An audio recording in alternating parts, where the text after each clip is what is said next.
6 o'clock. I would call the Board of Mayor and Aldermen to order Tuesday, August 1st, 2023, 6 p.m. If you'll all stand for the invocation. Lord, we love you tonight. We come to you humbly, thanking you again for a tremendous opportunity to represent our beautiful town. We ask that every decision be made according to your perfect will. In Jesus' name, amen. I pledge allegiance to the flag of the United States of America and to the republic for which it stands, one nation, under God, indivisible, with liberty and justice for all. Be seated. Thank you all for joining us tonight. We will be going through a few new items tonight and some new laws I'll address as we go through there.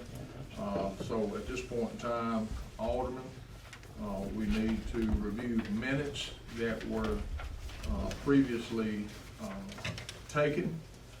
And you see that you have a July 4th minutes in your packet. I say all of you have your packet of minutes. And then you have a June 6th, 2023. I would entertain a motion on, separate motions on the latest minutes, which was June 6th. I make a motion that we accept those minutes. A motion made by Alderman Wood, I second. second by Alderman Morgan. Is there any discussion? Hearing none, we'll roll call the vote. Alderman Carter. Yes. Alderman Wood. Yes. Alderman Morgan. Yes. Alderman Maynard. Yes. Alderman Reed. Yes, sir. Thank you. All right, July 4th, you see in your packet, many of us were unavailable for this meeting. I recommend a motion to accept the minutes of this public hearing. I'll make a motion. Motion by Alderman Reed, I second. second by Alderman Maynard. We'll roll call vote. Alderman Wood, Yes. Alderman Morgan, Yes. Alderman Maynard, Yes. Alderman Reed, Yes, sir. Alderman Carter. Yes. Thank you all for that. Minutes have been approved. Have a new policy that I want to communicate. I kind of try to spread word about it as you came in. State law requires a couple of things these days since July 1st that we have to have our agenda posted 48 hours prior to the meeting. That agenda will be posted on our website, Saltillo, the cityofsaltillo.org. So you can go there. It may be posted before 48 hours, but that's where you can find it. If you want a hard copy of that, you can come to City Hall, or you can send us an email, say, hey, please print me a hard copy of that. We'll be glad to do that for you. And that is at no charge for a copy of the agenda for the next meeting. So the next meeting will be September the 5th. So, September the 5th. So be looking for those minutes to come out. Speaking of that open meetings policy, another part of the law in a summary of public act states that citizens have an opportunity to comment on items on the agenda. In previous practice here, that we have just let people say whatever they thought they wanted to present to the alderman, which is nothing necessarily wrong with that. But now it's a little bit more formalized because of this new law from January. So before the meeting, up to meeting time, you can sign up to speak to an item that's on the agenda. And we'll do that here shortly. I don't see anyone sign in tonight to speak about any items on the agenda, but you can do that in advance of the meeting. You can send me an email and say, hey, I want to speak on this agenda item, and we'll add you to the list, so you just sign in when you come in. So we'll always be here 30 to 40 minutes before meeting starts, and so you can come in and sign in there. I do want you to know that if you have a concern, that you can call me at any time. You don't have to wait till meeting night to stand up and tell everybody what your concern is. You can call me. Or you can also call any of your board members and discuss with them anything or any issue that you have about city business and taxes or, traffic control. They're here to serve you. So you can call any of those at any time. And of course, I will say to the alderman that if you have an item you're passionate about and you feel like it needs to be placed on the agenda, that's how the agenda is made. I don't just sit in a vacuum and make the agenda items every month. It comes through discussion every month and month and month. So just to let you know a little of that. So let's just get into this real quick. Open meetings policy. This is the policy we need to approve. What I would make a recommendation to you. I'm trying to find it in my own packet here. It is an open meeting policy. I have it here somewhere, Ms. Bonita. Maybe it's buried here. Can I borrow yours for a second? All right, so open meeting policy for the alderman. I know you see this, but I'm gonna read it aloud just because we have video here and we also have a number of people that's very new. The open meeting procedure. We have to have a procedure in place for this open meeting. The town of Saltillo is committed to a policy to allow the public to speak during any open meeting as referenced under the State of Tennessee Open Meetings Act. Procedures allowed by the town of Saltillo include the following. The public must sign in advance to comment on items germane to the agenda.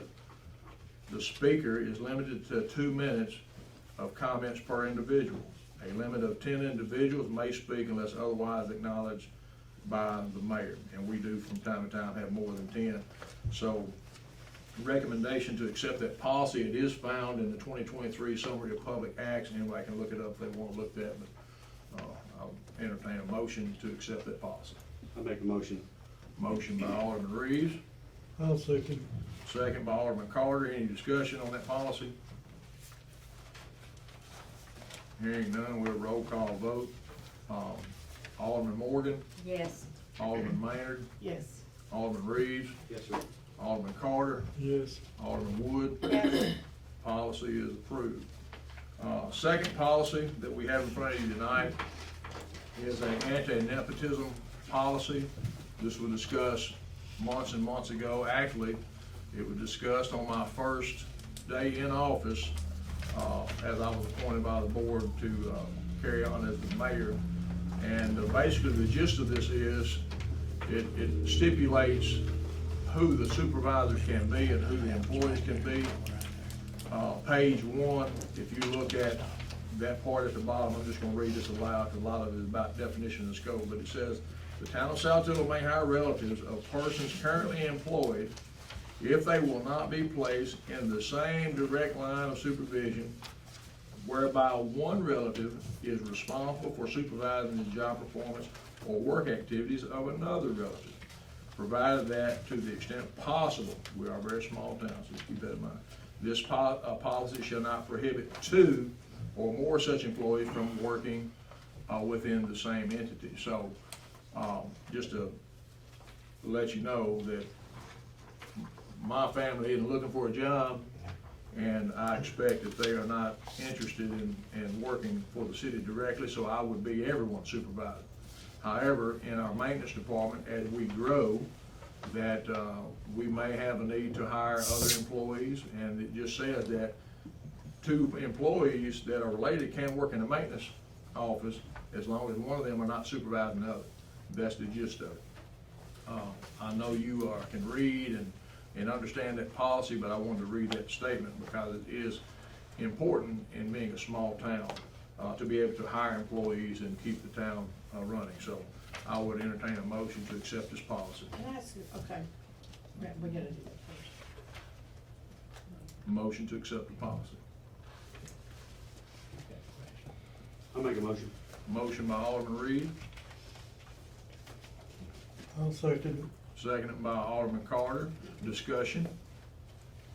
Now, Okay. so I understand that we're doing this, I really kinda don't understand, but it was said that this was being done because of the employee handbook. And so when I went to the employee handbook, we have a nepotism policy that each employee has signed this book, is that correct? So why are we doing this policy? Because, I mean, I know we're looking for somebody to hire right now, and we can't find anybody. And I mean, our town, if we're hiring within our town, we don't have that many people. Right, well, one of the things about this policy that's in front of you today, that it's a recommendation to some extent by MTAS, it's a little bit more updated, but basically, it does not keep you from hiring anyone that's a relative, but for instance, if Alderman Reeves worked in the maintenance department and he was the supervisor, none of his relatives could be employed and he supervised them. They could still work for the city in other departments. So, because he's a supervisor of maintenance, his relative could very well be the financial person or bookkeeper. So it really isn't eliminating us from hiring relatives. What it does is it puts into place ways to keep family members from or significant others, I might say that, from supervising each other, which in the school business, it's the same way. If retired principal, my wife could not work for me at my school because I was a principal. She'd have to work at another school. Well, that's kind of what it would prevent. And she's not looking for a job either. My question about it is that we're looking to update the handbook, but we don't have any allowance in here for anyone to be a supervisor except for the mayor. So it looks like we're getting the cart before the horse to me. Well, there is some. I mean, if should we not have in here, identify, not Samaritan's people, but, leaders or whatever, supervisors, in the areas before we establish this, to me. I believe I understand your question, but part of this is looking at growth of the town of Saltillo's departments. And so, you give an example for the fire department. If we had Kenny, Chief Kenny of the fire department, he would not be able to supervise as the chief one of his relatives. Right now, they're all volunteers, so it really doesn't matter. But at some point in the future, we may have a situation where Chief Graves on the police department, we could not hire a police officer that he would supervise that is related to him. So I think this is more about growth, and yes, we're getting a little way ahead of us because we don't have a whole lot of departments. And most every office here is part-time, so But this is a great. Should we look at, while we're doing this, looking ahead to putting a proposal that as we grow or whatever, that these will be the supervisors in different areas? Now, that, to me, this just seems like we're, like I said, jumping ahead of the cart. I don't know how much we're gonna grow and how fast we're gonna grow, but, I think everyone should have a nepotism policy. In everything, schools, church, everything, But that was my concern, that we don't have other supervisors, anyone supervising anyone but the mayor. So it really has no bearing to anything. Any other discussion? I just see it as, getting your umbrella out before the rain, not happening. That's my approach to it. Any additional? We have a motion, second on the table. We'll roll call vote if there's no further discussion. I believe it'll be Alderman Maynard.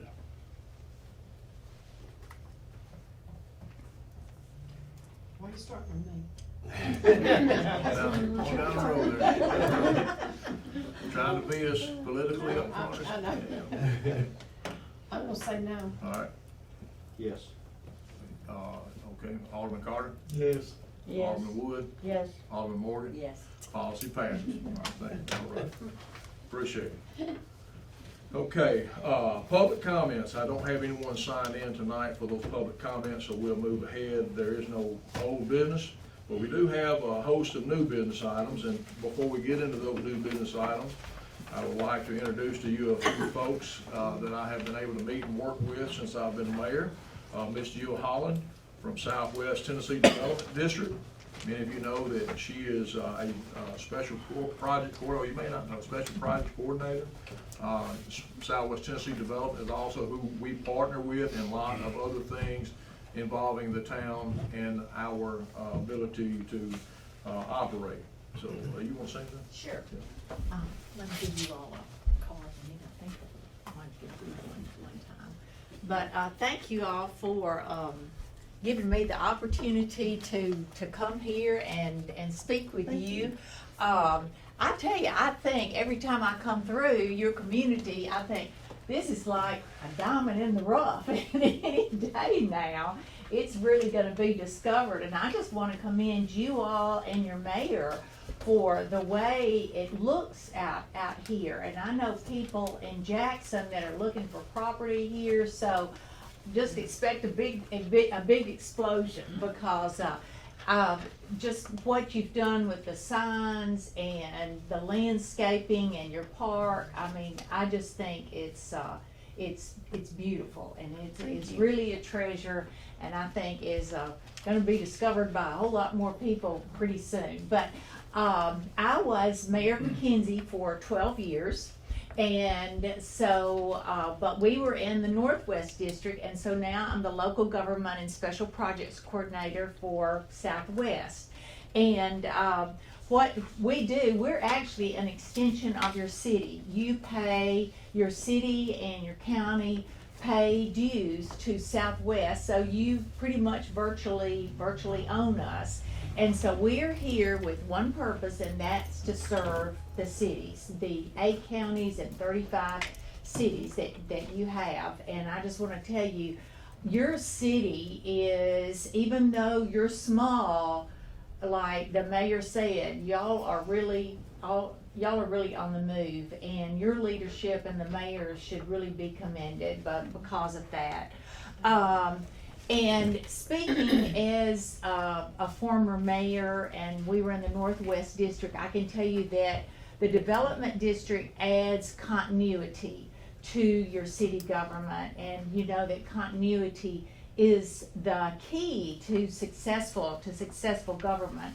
Your grant writers, or our grant writers, work directly with you all, and our grant writers also work with the planners that we have, and they work directly with you all. So it's just like a pipeline from the planners to the grant writers to your mayor and council, and things progress so much more quickly, and you're able to get so much more done. And I'll say this, your mayor comes to all the legislative meetings, he comes to the executive meetings, and he is able to deal directly with the legislators. He has those relationships already built up, so that when you need a legislator, when you've got a problem, all he has to do is pick up the phone. He doesn't have to explain who he is. He's done all that prep work ahead of time. So Mayor Billings is certainly to be commended.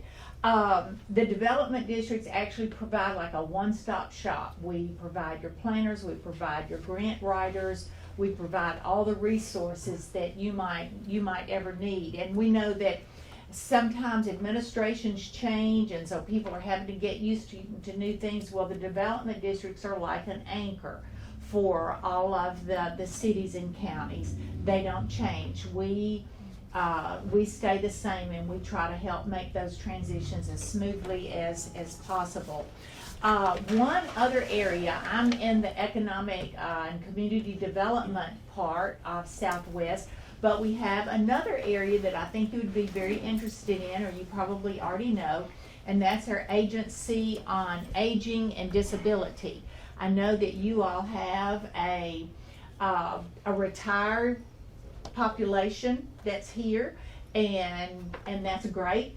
But there are a lot of services that you may get phone calls for that you're wondering, okay, how can I help this person? And you know, a lot of times we would get a phone call from a citizen, and they would say, you know, I'm concerned about my neighbor, their family isn't here, and I don't think they're eating right, and they're older, or they can't get to the doctor, they can't get to different places. So we have about 55 people that work in that division. So what I'm going to do is I'll give these to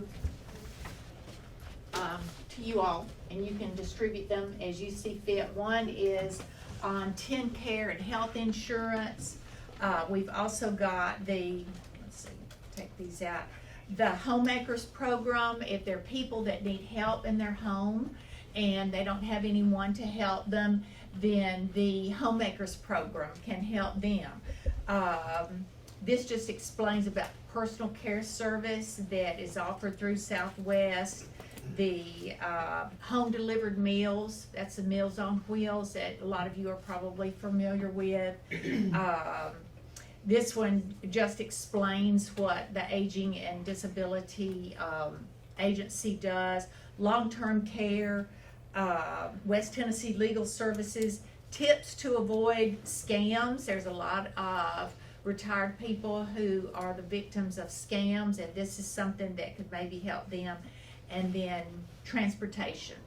So I'll just leave these here, and you all can distribute them or give them out as you need to. And thank you so much, and please don't hesitate to call us at Southwest if you ever need us for anything. Thank you so Thank you much. for letting me So- come.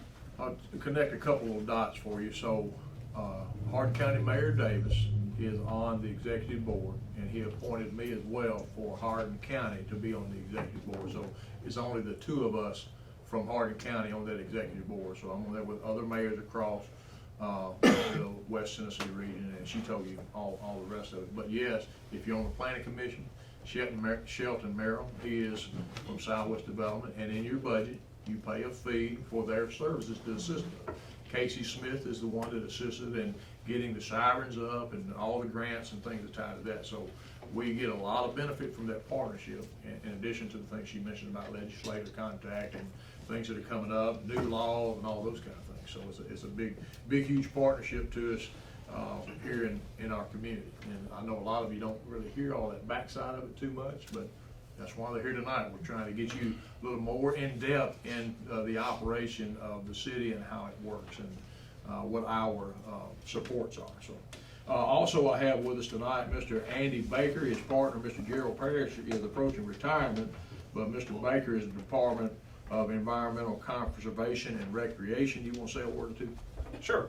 I've got a couple of slides here. I don't know if y'all will be able to see those, but as a matter of fact, I may just get over here and just kind of read them out to you guys.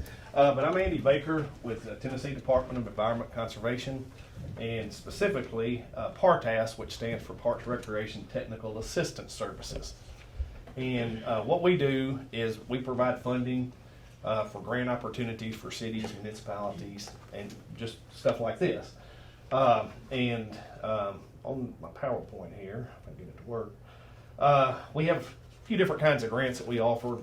If you're talking to some of us and some of the other consultants around, I'm specifically with West Tennessee. We have other consultants, one for Middle and one for East.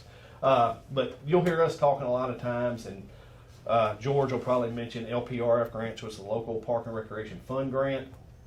That's a grant that we offer communities. It's a 50-50 matching grant. So if you did a $100,000 project, you'd be responsible for $50,000 of it. If you can show us that there is a trail involved in a project, we have a recreational trails program, and that's an 80-20 match. So, 100,000, 80-20. TRIP grant is fairly new for us, and it's, and George, you've been around this more so than I have, and he was from the onset of this, but it's more or less trying to help start up community parks departments, and we provide money for X amount of years, and it gives the city or community some relief as well. And but anyway, there's also a land water conservation fund, which is a federal grant, but that's specifically, it's a 50-50 match specifically for land purchase that will be used towards parks and recreation.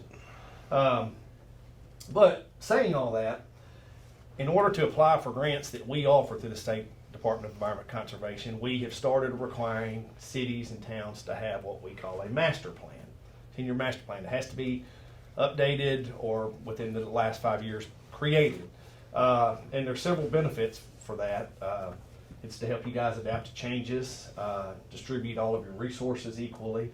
You prioritize, I never can say that word, limited resources. It helps you get shovel ready for unexpected funding opportunities. It aligns programming with the needs of your communities, and it will help in this planning process part of it to keep it from duplicating amenities. And it will do what you guys are doing now, create community connections. And there are some minimum requirements that we had come up with that you will have to have in this master plan in order to be eligible for our grants. As I mentioned before, it has to be created or updated every 5 years. It has to be a system-wide plan. There has to be strategic planning, which Mr. Brogdon, when he speaks in a minute, he'll explain that a little bit better. We require you guys to do a community needs assessment. We will come in and do a facility inventory and it shows the conditions of everything, the existing conditions and apparatuses and playgrounds that you have now. And then we'll also require public meetings that will allow you folks that are part of this community to come in and let these guys know what y'all want. It's not what the mayor wants or just one or two council members want. It's what you guys as a community wants. And but that's just kind of what I've got. And there, you can go on to the Tennessee Department of Environment Conservation page and look up our Recreation Resources Division, and that will explain a lot of this. I kind of gave you the watered down version. I've got cards that I'll give you guys if y'all have any more questions. And we have been down here a few times and looked around at your parks, and there's a great opportunity that you got and that we have, So, George, if you want, or Mayor, if you want to go ahead and Just if y'all have any preface questions as of me. as he comes up, that Mr. Brogdon is a parks planner.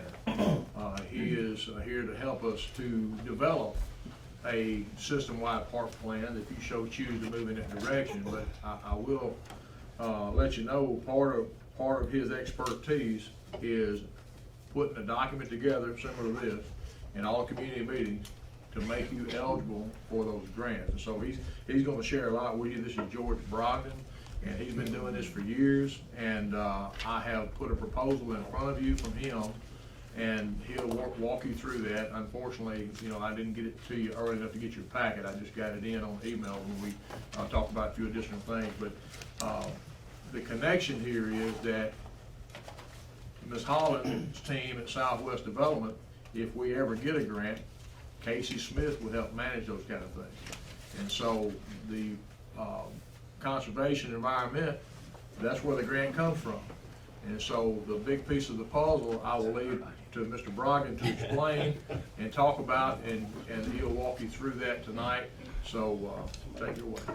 Thank you, Mayor. And talking to Southwest, I can tell you the last 6 years I had the job that Andy has, and I've worked in government since 1976. I'm older than I look, or my wife says I look older than I am. So, not sure which side she's on, but anyway, I've worked in Parks and Recreation for years. My last 13 years, I worked as Assistant City Administrator in Germantown, and then I'd always wanted one of these jobs giving away grants. I just thought that'd be fun. So Gerald Parrish, who y'all heard his name, he's about to retire, and I beat him to it. But he said, Bubba, I want you to come up here and work for me. I said, okay. My wife said, 3 years. You have 3 years. I said, okay. I can do it for 3 years. Well, I stayed 6. And so, but I now live in Fayette County, and we live on a little farm out there. I grow Christmas trees and have a lot of fun. But before I left TDEC, they asked me if I would they came out with these requirements of having to have a master plan. Well, it's kind of an unfunded mandate, and government, we're great at those things, or they're great at it. I can point at you, Andy, because I'm no longer governor. I'm retired. But anyway, so he's passing the plan around there. So I went to Stewart County, and I shouldn't even tell you this, but we did that plan in 90 days. Now, I can't do a plan in 90 days. I did it one time, and I won't do that again. But because it takes a lot of community input, you've really got to really do a lot of research, and you'll see all the demographics and everything that are in there, and most of that's required by TDEC. Now, just to kind of give you a timeline scope, TDEC has a lot of money right now, and I'm not saying anything that nobody else would tell you. They've got a lot of money. Their local park and recreation tax, when you buy a house, any kind of real estate transaction, 3 cents of $100 goes toward this fund. Not 3%, but 3 cents on $100. Well, that 3 cents adds up. And they've got over $50 million in their quivers, so to speak, right now. And so they're wanting to get that money out. They've just done a grant round, and Stewart County asked for $2.5 million. They're doing it jointly with Aaron and Dover and the county at large. And so they asked for 1.25 million, 50-50. And they're using some tribal money, and there's just all kinds of monies and things you can use in kind. It doesn't have to all be cash. But so they've got that master plan. I did get it done in 90 days before I retired in the end of February, and they were able to apply for the grant, and we're thinking positive that they're gonna get their grant, and Andy and them are gonna announce that hopefully soon, yeah. Well, the next grant round is probably going to be due sometime in the spring of '24, because they're used to it was every 2 years. Now they're speeding them up a little bit because they need to get some money out the door. And again, I don't think I'm telling anything that Gerald Parrish wouldn't tell you if he was up here. And so what they're going to, so you gotta have a master plan. They'll announce probably somewhere between 60 to 90 days before the grant's due that the grant's coming. But if you wait to do a master plan then, you're not gonna be in a position to apply for the money. Now, a lot of the towns, I even talked to Sardis up here. I'm not sure that they applied, but I even talked to them back last year about applying for a grant there where their old school is and everything, trying to get some new playground equipment, things like that. And they were going to use some ARP money as a match because that's eligible. And so a lot of cities that in the past maybe haven't had enough money to match things, you know, that and other funding have made things possible. So Gerald called me with TDEC and asked me to come, and Andy's taking my job and doing a great job with it, and met with Mayor Billings one day. And so since I had done this master plan, since I retired, Gerald has asked me to do a few, and I've used the word few because I like being retired, and I also have some hobbies. I do shot clock for the NBA and some things like that, and for colleges, and so that kind of keeps me busy as well. But so we came and met with Mayor Billings. So he said, this proposal, and what I would do is basically come and work with your community over the next few months to develop a document, much like what you're seeing here. And I just tried to make it real simple in what the deliverables. I would make sure that the document would meet the requirements of TDEC, because I can tell you, and Andy can tell you the same thing, if you have a master plan that doesn't meet one of those requirements, they're not going to let you apply for a grant. You know, it may only be missing one thing, and they may say, hey, you've got enough time to do this, but this is a process, so usually you don't have enough time to do it. And so, let me interrupt you just for Yeah. a second. So just to let the board know that I talked to Mayor Davis when he and I first started talking, and the document you see in front of you is a county master plan, includes other municipalities. Hardin County does not have a master plan at all. Now, Savannah has their master plan. So we are basically looking at developing our own plan just for our community, not playing, I say second fiddle, it doesn't sound real good, but I mean, we're trying to develop our parks, not to rely on the county. Now, the county helps us in a lot of different ways, but this is going to be unique to us and not necessarily the whole county. It would take into account our community, our residents, and, you know, those kind of things. So if you move forward with this, so just to let you know that we did talk, and they just simply don't have one. And so, but without a master plan, as you've been hearing him say, you have no chance to get some of these other type of park grants. So. and that same situation happened in Wayne County. Wayne, Collinsville, Waynesboro, and Clifton were trying to put together and do a plan, but Wayne County wouldn't get involved in everything. So Clifton ended up doing their own plan, and then they got a grant out of it. If you've seen the new little splash pad over at the River Park, that's a grant, LPRF grant. In fact, when I was in Andy's job, I oversaw that with Doug Kibbe, the city manager, and this is really nice. I mean, it's not a huge splash pad, but it's really nice, and it's brought, I I've got some great pictures of kids trying to drink all the water out of those things. But so yeah, you would have they did a plan specific to their city, and you would have that, and which is why I can do this a lot less than what you can do a whole county plan, because then you got to go to every city and you got to go to every little nook. At Stewart County, you don't have to go to Bumpus Mills and Indian Mounds and all these little places. They weren't even on the GPS. So it was here. We would do community input meetings, and we would try to make sure, and we're pretty good at this, try to make sure that everyone felt comfortable and could give input, because the first thing when you apply for a grant, they're going to say, do you have a master plan? And you're going to say, yeah, I have one. And then let's say you're asking for a splash pad or whatever it is you're asking for, pickleball courts. Well, they're going to look in here and see if one of the recommendations from the people was a pickleball court or splash pad. And if it's not in there, guess what? They're not going to fund your grant, because they're saying, well, that just must be Mayor Billings' idea or Alderman Wood's idea or whatever, instead of the people. So we take a lot of time and meet with people and try to get input.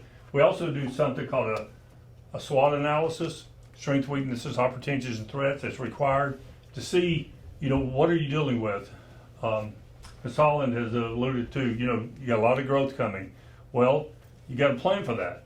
And hopefully we'd be able to do that through the plan. And this has a lot of aspects to it. I have sent an electronic copy of this to Mayor Billings, so he can send that to you and you guys can take a look at it. Let me mention one more thing. Yeah. This plan, if you choose to go that way, it lives beyond a single administration. Okay? Absolutely. So be it that I'm reelected or not, this plan would follow through. But so you would still have, regardless of the leadership or who's on the board, you would still have an opportunity to apply for those future grants, because that plan will be within 4 or 5 years. So you will have that plan overall. So just kind of keep that in mind as well, that and that plan can also be updated as you move forward. But the big thing about this is giving the community a chance to say, this is what we value, this is what we would like to see in the future. May not all happen at once, but like he said, in the future, you may want to do something that is not even in the plan, and you may not qualify for any future grants as far as what you're asking for. So this is a very inclusive. I know you haven't had a chance to look at the actual plan, so that covers the whole county, but if we're talking about moving ahead as a community, I know some of you have been to our parks and seen the condition of what they are, and some of you have talked about aspirations to have some other things as we move forward. And this is the way to move forward. So it is a 10-year plan, and one of the things that TDEC requires is that you have short-term, mid-term, and long-term goals. And I'm using Cumberland City as an example because it's about the size of your city. It's got about 400 people, and that's kind of the neighborhood of where you are.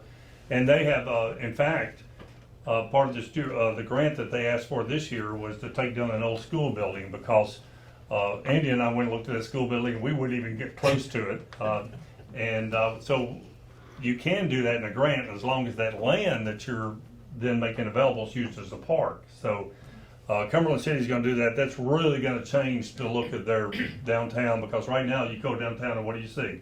A dilapidated school building that's that doesn't even have a fence around it. It should have one around it, but anyway, so we would have your highest priorities, your important priorities, and then 2 to 3 years, 3 to 5, 5 to 10. Now, sometimes they can move around and change depending on what comes available, but this is what they're going to look at when you apply for a grant. He's going to go and say, all right, is that whatever it is you're asking for, is it on that list? And so sometimes I was telling the mayor, we make the list a whole lot longer than what you'll ever be able to do, but just in case one of those odd things kind of pops up that you want to do, it gives you that opportunity. If you decide, I'll back up a step. If you decide to get grants, you need this. If you don't want to apply for any grants, and you've gotten grants from Recreation Resources Division in the past for your parks, but if you say, hey, we don't want grants for our parks, then you don't need to study and you don't need to spend the money and you don't need to go forward. Seriously, that'd just be a waste of time and money. But if you want some grants, and they've got a lot of money to give out right now, and in fact, their last grant round, for the first time that I've been around, they always would limit us to 500,000 to ask for. They were unlimited. Right. And we went back to cities and said, do you want more? Right. In fact, Oakland, near me, I live in Fayette County, they've got a complex they're trying to build. Oakland was 300 people in 1990. Today it's 10,000, and they're 11 miles from Blue Oval. So they're about to, I think, you talking about getting hit with the growth. So they're putting $5 million toward a sports complex, and they're going to get a $2.5 million grant. And they had the foresight to get a master plan to be able to do that. So if you do think you want some grants in the future, this is a great opportunity. If you do think you want to apply for a grant in the round that's probably going to come due sometime in early spring, then you need to get started on it, because if you don't, if you wait till for them to announce the grant to start your master plan, you won't be able to get it done. And they're going to make sure that it's done right. I can tell you that I've been on the other side of it, and they check everything. So anyway, that's a lot of words. I usually have a PowerPoint to show this and everything, but we will send that to you, let you look at that. And but I think if we end up doing this, we need cooperation of everyone, because I'm going to have to get a lot of information from the cities. Number two, we want everyone's involvement. And then there's a strategic committee, a focus group, can be 15 to 25 people, and they're who I'll be working with a lot. And that's important, that group represents all aspects of the city, not just city leadership. City leadership is certainly welcome to be on that committee, but the people that may just need a walking trail, or somewhere to take their grandchild, or somewhere to take their child to do this or do that. And we had some things come out of the Stewart County that they didn't have facilities for. And so I say, you don't build facilities for things you think people need. You find out what they need, and then you build facilities to take care of those needs, and give them opportunities. So give you a whole lot of words. You have any questions? Sounds great. I have one question. Yeah. On here, the summary talks about rivers and lakes. Does that include some of our, on the river here, actually? Oh, absolutely, because we have things, well, y'all have river trails, blue ways, green ways. We're gonna look at everything that you could do in the future. Now, we're gonna give you the Right. $10 million look, Right. But we're gonna look at all opportunities. River trails, connecting with other communities, possibly with greenways and things. There's all kinds of money, and there's a way to be smart on these too with the Right. because if you use RTP, then it's 80-20. You're the 20 Right. as opposed to 50-50. So That's what I was thinking, that's Yeah. another way.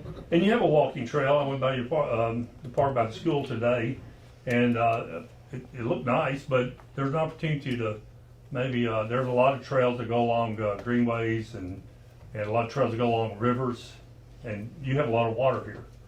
It would be And so- nice if we had some things, I think, in our town that, the trails, I think we need sidewalks coming from the river. Well, we way back in 1990, we did a design in Germantown for a 26-mile greenway, and it went along the river. But when we got through town, there's buildings and things, so we actually went down to the sidewalks. The greenway became a sidewalk, or vice versa, Right. and then you get back to a nice green area once you got through town. Right. Because we weren't going to tear down buildings, Right, to make a right. greenway. But that worked pretty well, and we had signs there, greenway crossing, and everybody said, "That's not a greenway, it's a sidewalk." I said, "Well, Any additional questions? I just had a question for Yeah. George. With the money that TDEC has, have they thought about, or has it been discussed that the share for the cities is more than, less than 50%? So one thing that before I left, I was out there banging the banner, and Gerald is banging the whatever you want to call it, the gong or whatever. There's something you can look up in Tennessee called the Affordability to Pay Index, and I'm gonna give you an example. Up in Tiptonville, we did a trip grant, started a new park department, Tiptonville, oh, help me out. Ridgely and the county of Lake County. And their ability to pay because of their per capita income and everything, and you can read, but it's zero, you know. So they don't have a lot of money to go out there and match. On the other end of it, City of Collierville, theirs is 100%. They can come up with a match, and they have the monies to do that. So there is some looking by the legislature to say, okay, instead of your match just being 50-50, let's look and see what your affordability to pay is. And I would like to see them do that because, you know, it's harder for a town of 400 people, you know, to come up with money than it is for a town of a larger town, and it has a lot to do with, you know, the demographics and everything. So, yes, they're looking at that, and hopefully, you know, I'm not part of that anymore, Right. but Well, we've been told that nothing is promised, that the next legislative, when they get together, that it's going to be, not a special session, but that next year when it comes out, when they meet, it's gonna be brought to the floor that they propose that bill to make an ability to pay. That's great. Sliding scale to where you can do that. Yeah. And there's also, hopefully, this is not promised either, some money that we think because of the extra money that we've had because of, you know, this fund building and building and building, that the governor may set some money aside every year Oh, to help communities like this with their match. yes, I've heard, but it was only $5 million. It sounds like a whole lot of money, but when you Yeah. spread that across the state, you know, it goes quick. But But that anyway. 5 million, it could grow and grow and grow as well, just like our LPRF fund had Yeah. grown and grown and grown. I think we had $62 million in that LPRF fund this year, and only less than 30 was applied for. Yeah, So we were, like I said, we literally, several cities said, and of course with COVID and prices going up, construction costs, materials costs, their original project bid came in, so say if it was 300,000, it came in at 5. And they were like, oh my gosh, what are we gonna do? We're like, well, how about if you come up with the match, we'll give you. yeah, we had that from an 18 grant with Humboldt. They had a $1 million grant, and it came in at 1.6. yeah. And I don't know, you're probably still working with that, Andy. But, All right, we appreciate it. Members of the board, that you can see on page 2, the compensation package to develop the plan itself is $10,000. And my recommendation would be take that $10,000 directly from the ARPA funds. We'll talk more about those funds that we have in a little bit, because you've seen the report from it.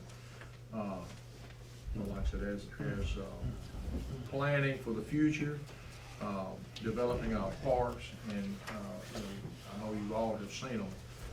That would be my recommendation to accept the proposal in front of you today.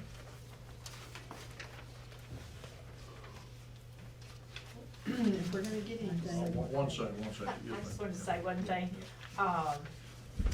I know for most people this sounds like a lot of money, but I know when McKinsey was looking at doing our own, and we had been given an estimate, not from you all, but it was from a firm for $30,000, and we just, you know, we couldn't do it. So if we could have done it for 10, you know, that would have been a different story.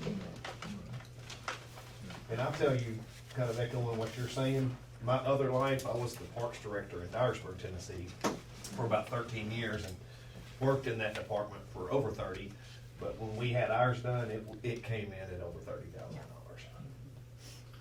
Yeah, and one thing about the cost, I know it does sound like a lot of money, but this is not the whole county. This is Saltillo. This is our community, and so as I look at it, we have money in our RPA funds to really do something special over the next several years, and possibly to start this in 2024. But the catch is you have to have a system-wide master plan in some form or fashion. And so Mr. Brogdon's company, that they can put this together for us, and like Mr. Gill said and Andy said, that it's gonna cost you a lot more if we have to go beyond, you know, another organization to come in. So, any additional questions or?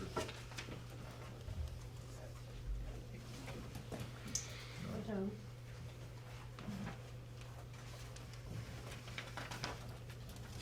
Do we need to make a motion? If you would like to make a motion, we'd entertain one. I'll make a motion that we, for lack of better terms, do this.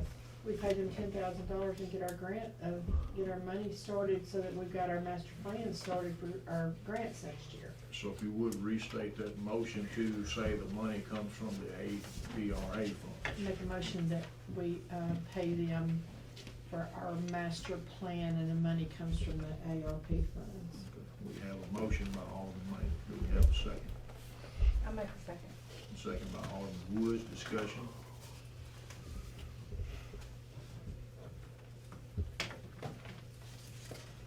So the expiration is 10 years? Yes, sir, and you'd have to talk to more of them, they wanted an update after 5, and I've kind of, right now, their update almost looks like a new plan to me, so I've been communicating with April, what that update, they need to list what those, just like the requirements, what those updates are. But, so if this plan came out in 2024, you would be good to apply for grants through 2029, and then you would have to do some kind of update. And we have already been told that there's a lot of money coming through in '24. I mean, we've been told that. Yeah. And I've been to several different meetings and groups connecting with other TDOT, Tennessee Department of Environment and Transportation. Y'all mentioned sidewalks. I think there's some, money to, if you're getting money from theirs, you can use towards our match. Tourism money, there's a lot of, you guys could probably qualify for some tourism stuff with the opportunities you've got down here on the river. So there's a lot of money and a lot of opportunity, I really think. And you all, this is a state road. Is this a state road? This is, 69. yeah, 69 is state road. Okay, because the multimodal grants, you only pay like 5% of those, and That's really your current. those would be, I know, we got one for almost $1 million, and our share was about 49,000, and that was Wow. building a sidewalk. It was ADA, it was, it was a really nice sidewalk, it had a bridge in it, and our share was around 40,000. So that was. So how much is the update? I'm not sure. I haven't done an update, and you wouldn't have to use me to do the update. And I will tell you that, and I probably shouldn't do this but you can do one of these if you have the people at your city or whatever yourselves. I have actually, if you go to the TDEC Recreation Resources Division website, you will see me on about a 2-hour-long instructional video on how to do your own master plan. It's not rocket science, and Atoka is doing that. Following that, Huntington is doing part of it, and then I'm going to go in and help them do the community input and their SWOT analysis. But you got to have people or staff to have the time to do it. I'm estimating that this is going to be 200+ hours for me to do this plan if I go quick. And so, you got to have staff that has the expertise once and then 200 hours to be able to do it. So, but it is something that some cities do themselves. Not many. Right. Yeah. Good question, Alderman Reed. Appreciate it. Any additional questions, discussion? I have a question on the money that we have in our ARPA funds. Had we already had what we were wanting that money for, or was there some that was set aside that we We didn't have discussed a number of things about what we had talked about that would be in the parks, and as you know, I've been dealing with parks since I've been an alderman, and so some of these wish list items we had talked about. One of the big things coming out of the APR funds is our cost for the grant for the sirens, and so that has not been paid yet, but it will probably come in the next few weeks with a bill to pay our part of it, Yeah. somewhere around $18,000.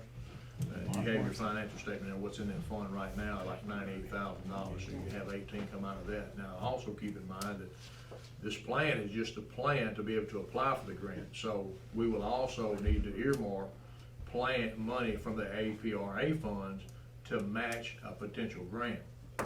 So, some other things in there, in the APR funds that we had talked about what we want to do, and some of those were park related. Some of those had to do with replacing swing sets and different things like that. But, you know, a single play item, I've looked at some of these things, could be up $25,000 just for one. And so you could very well spend $25,000 APRA fund and have, you know, $150,000 equipment. I mean, just an example. So, but yes, we did discuss a lot of different things in our early on. One of them was $18,000 for sirens. We talked about the roof repair at the doctor's office for $10,000. We talked about the 24 matching grants, and we had here commercial playground equipment for city park, $17,000 for 2024 match. That's what we discussed. We had some issues about the gym that were and the school that were put on hold because of the condition that it's currently in. Maintenance of farmers market, the parks, the community center. We also mentioned walking trails. We never really got into the meat of it. We spent $6,000, I think, for the fire department for some breathing apparatus. We discussed benches at the landing, but there's some other things I'll share with you about that here shortly. Purchasing a brush truck. However, there's a CBDG grant that we're going to be eligible for to buy that brush truck through that grant, but you're still going to need matching money. So I would certainly, on some of these things that we need to do in the community that are big ticket items, try to do them through grants, because us on our own, we just won't be able to afford it without a grant. But anyway, so that's a great question. I do have one more question. On the master plan for the towns and the cities that have done these, what's the odds of them receiving those grants? What's been the success rate? I would, the ones that have taken the time to do it, it's, Yeah, I don't know, can't anyone think of that, any. yeah, I can't think of any that didn't get it. I can think of some that the plans weren't exactly what they need to be, they had to go back and wait for an next Right. grant round. But, no, if they've got a master plan that meets the requirements, and the master plan's gonna have more than just those requirements. I mean, I'm not looking just trying to fill the gaps, you know, it's gonna be a comprehensive plan, but those requirements, and you'll notice, and when he emails it to you, I make it real easy for these guys, because they look through there. On page 6 of that plan, I have every requirement and where in the plan that you can find it, what page number, to make it really easy and make sure we have it. So, yeah, I think the ones with the master plans and the items that you're asking for, it's gotta be in the master plan. Because the reason they did that, not too far from here, I won't name the city, we had a mayor, he wanted XYZ. The new mayor came in, he didn't want XYZ, they gave this grant back for $500,000 that we could have given to somebody else, because at that time, we didn't have a lot of money. So this mayor came in, and then he gets another grant for $500,000. Well, it's almost election time, and it's coming over bid, so he's scared if they do that, he won't get elected, so they gave the grant back again. So this was 2 times as the state had given this city, not very far from here, $500,000 that your city didn't get, their city didn't get. So they backed up and they said, we need to have master plans regardless of who comes into office, a comprehensive plan from the people that we can make sure that, you know, we're not, because that money twice, $1 million, could have gone somewhere else. Because back then we didn't have a lot of money in the bank. And so that's one of the reasons they do these master plans. I'd like to see something, I'd like to see more for our kids, I can tell you. At the church, we're planning on the new property putting in the playground. That's the first thing we're gonna do. Good for you. Outside of parking, first thing we're gonna do, so. Yeah. I know I'm gonna vote. Well, we do have a second on the floor. Any further discussion? Okay. Alderman Reed, you're up for roll call vote. Yes, sir. Alderman Carter, Yes. Alderman Wood, Yes. Alderman Morgan, Yes. Alderman Manning. Yes.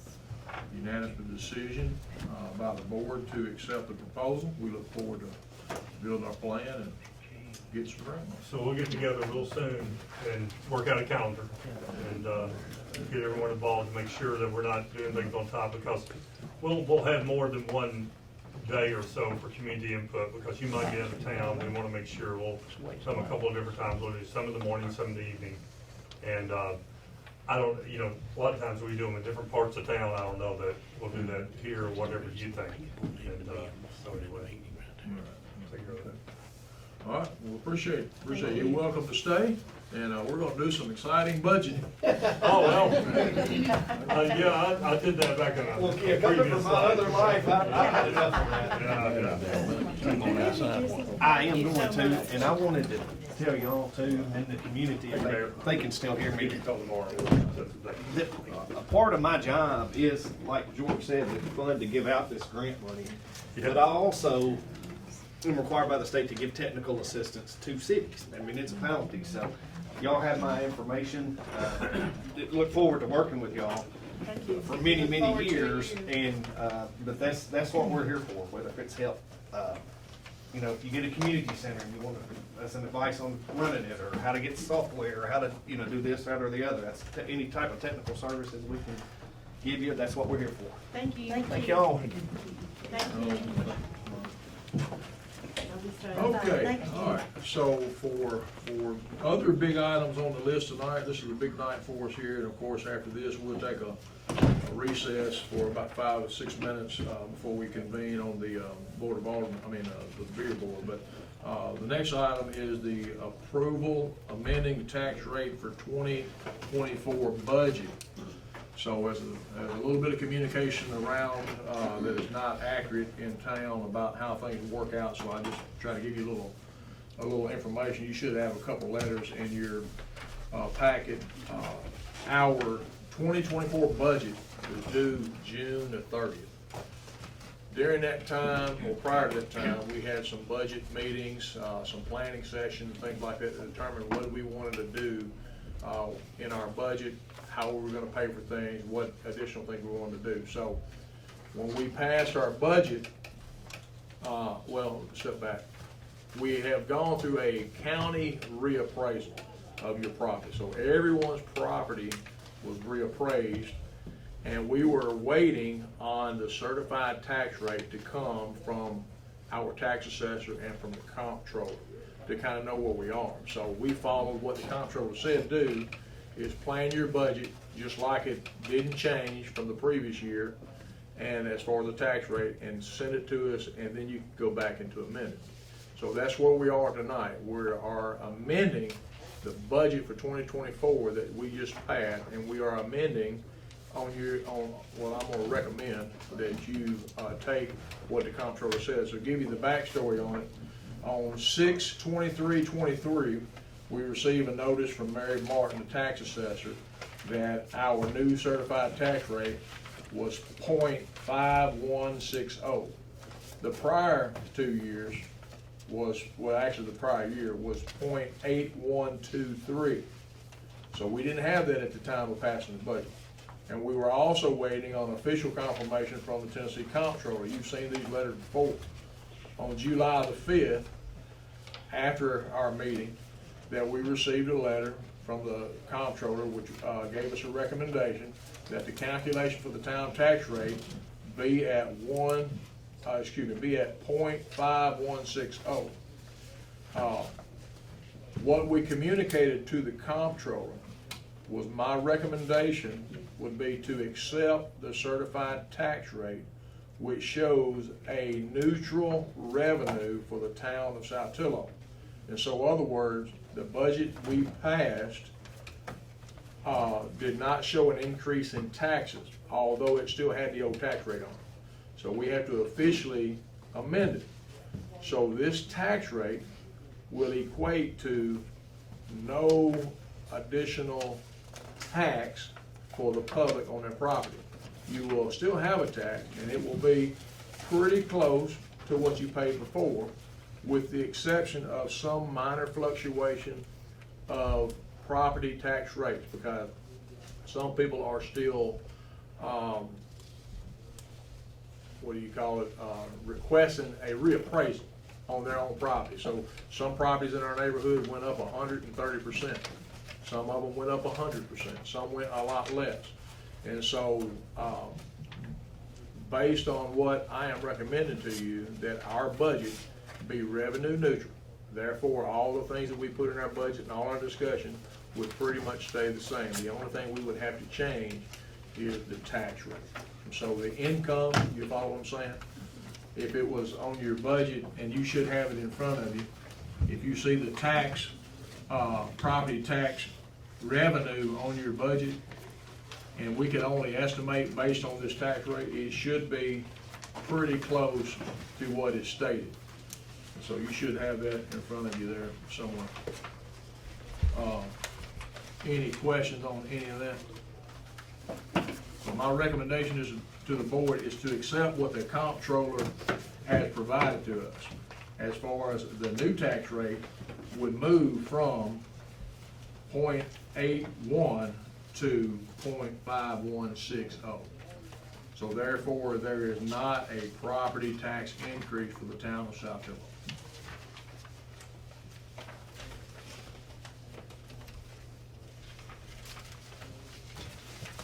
Are you ready for a motion? We will accept a motion.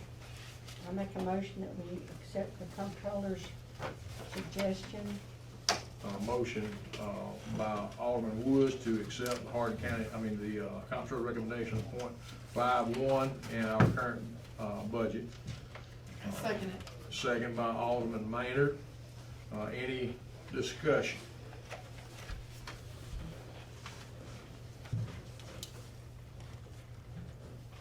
Hearing no discussion, we'll have a roll call vote. Alderman Carter, Yes.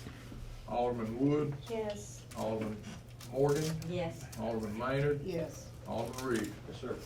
So the new tax rate for everyone in our community that owns property will be 0.518.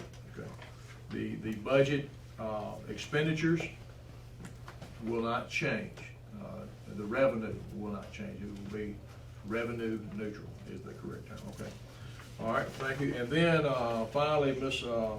Jackson, you may have to speak to this a little bit. We also have to amend our 2022-23 budget. Also, note from comptroller of some things that we needed to amend. And so, do you want to share anything with that, Ms. Jackson? Well, we had to go back and pick up where we went over the original budget. So we had to raise our revenue up to match what we actually received in for 23. Hold on, let us get that paper, okay? Give us a Okay. second. Is this ordinance here? 2023-11. 2023-10? No, 11. We've got discussed so much, I'm sorry. Yeah.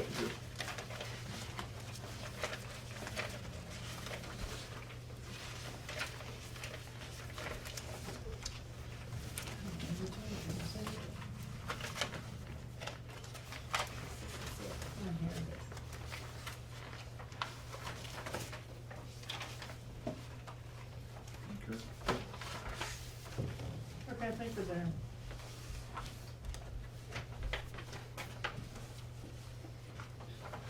So you had a question? Or you just getting to the paper? We're just now getting the Okay, paper. okay.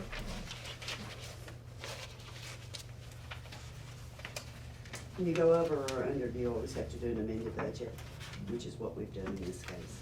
Yeah, it's a normal practice. If you look at our resolution book, there's been a many amended budget. One thing I will say, part of our amended budget requirements this year, some of the money we spent on the traffic signs and the pavement due to this incident that occurred, we tried to freshen it up a little bit, so we went over some areas of our budget. And so when you go outside of your budget, like, you have to make an amendment so that it that it meets the regulation for the comptroller and auditing practices. And so one of the issues that we have is, let's say for instance, our new budget, 2024, we want to really stay within the confines of what we agreed to do, because this is the first year of 2024, we actually have a balanced budget. So with 2023, me coming into office, we went over in a lot of little areas, and the comptrollers, you know, they require, hey, if you go over, let's say, if you spend more on street paving than what you had in your budget, you gotta do an amended budget. And so those are some examples for you. Well, And unfortunately, we're having to decline in, some of our taxes. the one 2023-11 says that this, amending this budget is going to be based on a levy tax of 0.81. Mhm. Yeah, The that's the 2023, that's 2023 correct. Mhm. 2023, your tax rate was 0.81. Right. So Well, this no, year's budget, I understand, but we have another one that says 2023-10 that says 0.51. Right, that's for the next, but that's for the one that started July 1st. yeah. The 2023-11 ended June 30th. Difference in the day.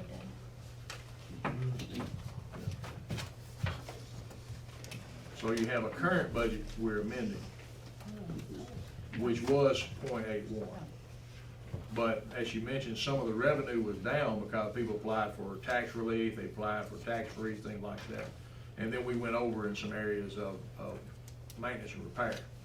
The 2024 budget is started July 1st.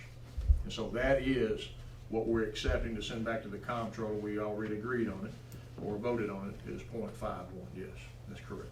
And we did have some expenditures that came through after July 1st of last year, like the cleaning out the ditches and the patching. That wasn't paid for until November. So we didn't get it on the 22, it ended up on the 23. Well, will not be on the 24, so. But it was an unexpected expense at that time because we thought we could get it through on 22, and we didn't get it done in time. So it does cover that. But if you look at the spreadsheet, you can kind of follow it easier. Then you can, it's all summarized. Because it shows your actuals that came in and what we're amending it to.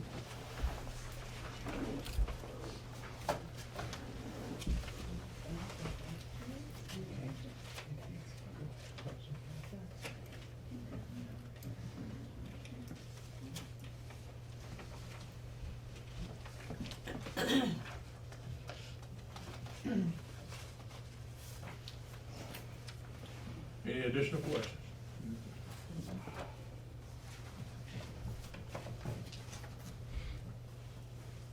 Hearing none, we'll have a roll call vote to amend the 2023 budget. Alderman Wood, Yes. Alderman Morgan, Yes. Alderman Maynard, Yeah. Alderman Reed. Yes, sir. Alderman Carter. Yes. All right, the amendment passes. Okay, mayor's report, let me give you a couple things real quick. We had a poker run just this past weekend. Stuart Grooms, a long-time family and member of the community, has done this poker run for years and years and years. You have a note in your packet that through the fundraising efforts from Mr. Grooms and his family and all, that after we pay for the t-shirts and a little entry fee he did for the thing and all, that he's going to donate $4,140 back to the community. And it'd go back to the city of town of Saltillo. With part of those proceeds, I've talked to him, and we have purchased 4 concrete picnic tables to place on the river landing down on the very corner, I say close to the very landing on top of the hill where people pull the golf carts up, so it'd be 4 picnic tables. The other additions and updates down there are to be determined, but in his doing this, we talked about earmarking that money specifically for Saltillo Landing River Park. So he did a great job. A lot of people participated. You have all the information. He had about 184 hands that were involved. And so that was there. Any question about the poker run? let you know. All right. Other mayor's report, I have included in your packet, just for your information, about the vehicles and apparatus that were sold. You have the documents in front of you, just to let you know, every piece of equipment, it was 6 of them that we put up for auction on the Gov site, that Gov deal, that we sold them all. They're all gone. We got the yard cleaned up a little bit, and so we may have another thing or two that comes up in the future. So I think you probably already looked through some of those documents as you went through it. Also, I wanted to tell you a little bit about the slum clearance and abandoned properties and dilapidated properties and things like that. So we have an ordinance, it is 2016-01, and I don't know how many times you all have studied these ordinances and read through them and looked at them, and we've got a couple of ordinances that are kind of similar. So within ordinance 2016-01, it is basically an amendment in chapter 6 of slum clearance, and in that chapter, it gives the mayor the authority to submit a letter to the owner to clean their stuff up. And let me just kind of read from this ordinance for a second. This is 6-204, initiation of proceedings and hearings. Let y'all know we pay a fire chief, part of his stipend for his work is to do just this work. He has not sent any letters out. Therefore, I began to read a little bit more in discussion with him. Whenever a petition is filed with the public officer by a public authority, or that at least 5 residents of the city charging that any structure is unfit for human occupancy or use, or whenever it appears to be the public officer on his own. So the definition of public officer is the fire chief, the mayor, or his designated agent. So this will be a test case for us in trying to work on some properties. I have sent a registered letter to the owner of 53 Cozy Loop, Saltillo, Tennessee, Mr. Arlo Withers and Stephen Stowell, to get their abandoned, dilapidated property cleaned up. Today marks the 10th day, I believe, since the letter was sent out registered. We'll find out this week if it was answered or not. And if we get through this process, he does have an opportunity to go to court and make a motion for us to not do anything. But in this ordinance, it stipulates some things we can and can't do to get that property cleaned up. And I know many of you have called me about other properties around the community that are abandoned, nobody living in them, they're just left to rot and fall in, that create some hazards with our community. And so this will be a test case for that. I took it upon myself as the mayor to begin the process, and our attorney has reviewed the letters, and everything looks like it looks pretty good. So we'll move forward on some of those things in the future. Now, did you say that 5 people have to have a complaint about one The property? ordinance says that 5 residents can make a complaint about a property, or the public officer on his own can determine if there is a problem with the property. And the public officer would be either the fire chief, who actually, in his job description, gets paid to do this work, but the mayor may also. Now, some other ordinances do not stipulate the mayor can do that, because if it's a condemnation of a property, it has to go through the fire chief, I believe. Okay. All right, so, any questions about that at all? Well, is our fire chief gonna, work with you on that, or, Well, that is my where are goal. we now with that situation? With the situation of, The fire chief? The fire chief and doing the us work paying instead of him to me? do- Us giving him a stipend to do yeah, that? we're appending a conference regarding this matter. He is home sick tonight, so he's not here. But we have a conference that I'm gonna have Because with him. don't we have some that have been worked on? That's a no. Oh, Not any properties in the last 6 months to a year have been addressed. The only one that has been addressed is the Parker property and the property on Dorothy Ann. I'm not sure what the address is, but it's a recent thing, of the property sold to Mac Van Eaton, and they no longer pursued it. I say they, the previous mayor and the fire chief no longer pursued it because it was sold. Okay, but great question. Yeah, yeah. Okay, other bit of news, River Day is coming up September 16th. There's a meeting Thursday night for anybody who wants to join that meeting. I guess it's open to the public to come in and talk about that. I did talk to Pastor Qualls. He just sent me a message, said that the church said we can use that over there for parking, no problem. And in that, we are trying to partner with Tennessee Highway Patrol and TWRA to bring some educational activities for children, be it drunk driving or boater safety. And speaking of boater safety, one of the reasons we want to include that is that through Ms. Jackson and Ms. Birdsong, we are now have a boater safety course that they can get their license and take their test in the Saltillo Library, so they can get their boat driving license in the library. So that's big news for us in the last few months.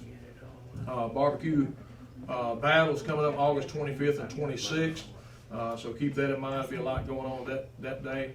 And also talking about the river and the park grant, things like that. You'll see some information coming from me about the Tennessee Riverline Partnership. There's a couple phases to this. There's an application that's due September the 9th.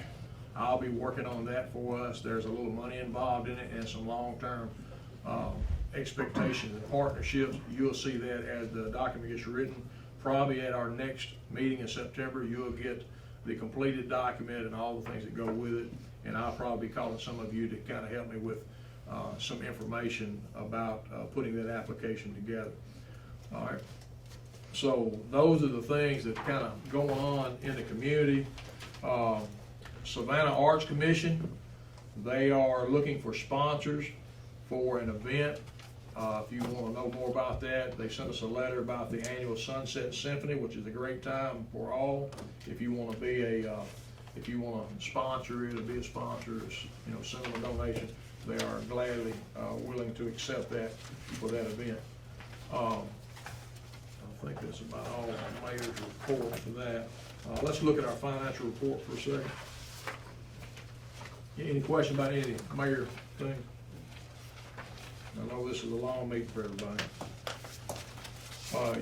Your bank statements with the accounts on it, if you'll look at that first, shuffle through a dozen pieces of paper. I'm having trouble finding them all right here.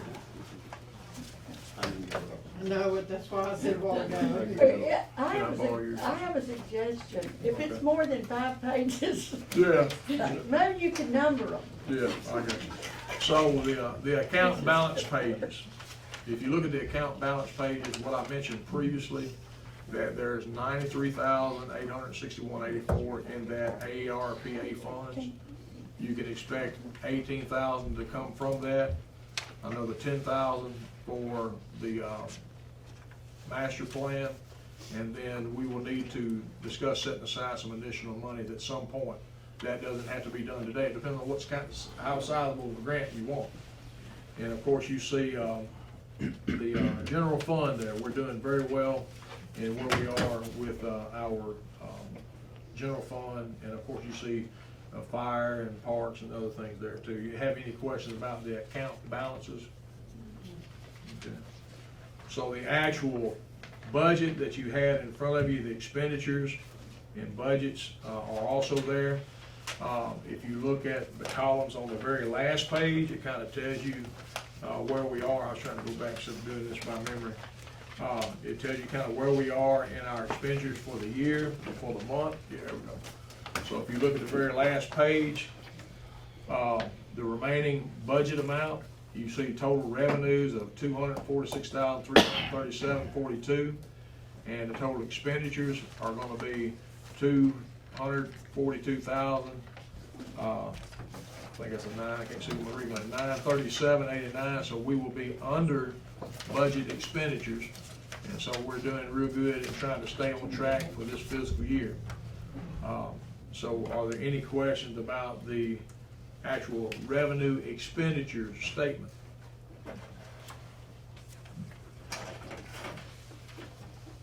Any questions?